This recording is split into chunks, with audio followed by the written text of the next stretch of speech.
Maynaguri varnish গ্রাম পঞ্চায়েতের ডাঙ্গাপাড়ায় কিন্তু খুনের যে ঘটনা সেই খুনের ঘটনায় অভিযুক্তকে পাঠানো হয়েছে জলপাইগুড়ি আদালতে এবং বৃহস্পতিবার সেই ময়নাগুড়ি বার্নিশ গ্রাম পঞ্চায়েতের যে খুনের ঘটনায় যে দুই অভিযুক্ত সেই দুই অভিযুক্তদের কিন্তু এবার জলপাইগুড়ি জেলা আদালতে পাঠানো হয়েছে এবং সেই কারণে তাদের সাথে কিন্তু 10 দিনের পুলিশ রিমান্ড চেয়ে কিন্তু পুলিশ তাদের সাথে কথা বলবে এবং এই বিষয়ে আইসি সুবল দাসও কিন্তু সুবল ঘোষ জানিয়েছেন অভিযুক্তকে 10 দিনের পুলিশি রিমান্ডে নেওয়ার আবেদন জানাবে আদালতকে। ময়নাগুড়ি বার্নিশ গ্রাম পঞ্চায়েতের ডাঙ্গাপাড়ায় খুনের ঘটনায় অভিযুক্তকে পাঠানো হয়েছে জলপাইগুড়ি আদালতে বৃহস্পতিবার। ময়নাগুড়ি বার্নিশ গ্রাম পঞ্চায়েতের খুনের ঘটনায় দুই অভিযুক্তকে যে ছবি রাখছে এই মুহূর্তে কিন্তু দুই অভিযুক্তের ছবি রয়েছে এবং তাদের কিন্তু জলপাইগুড়ি আদালতে পাঠানো হয়েছে এবং পঞ্চায়েতের খুনের ঘটনায় দুই অভিযুক্তের এদিন জলপাইগুড়ি আদালতে পাঠানো হয়েছে। মূল অভিযুক্তের নাম বিবেকানন্দ রায়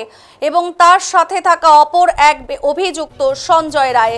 মূল অভিযুক্ত যার নাম বিবেকানন্দ রায় এবং তার সাথে থাকা অপর এক অভিযুক্ত সঞ্জয় রায়, এদিন তাদেরকে জলপাইগুড়ি আদালতে পাঠানো হয়েছে। এ বিষয়ে ময়নাগুড়ি থানা আইসি সুবল ঘোষ জানিয়েছেন দুই অভিযুক্তকেই 10 দিনের পুলিশি রিমান্ডে নেওয়ার আবেদন জানাবে আদালতকে।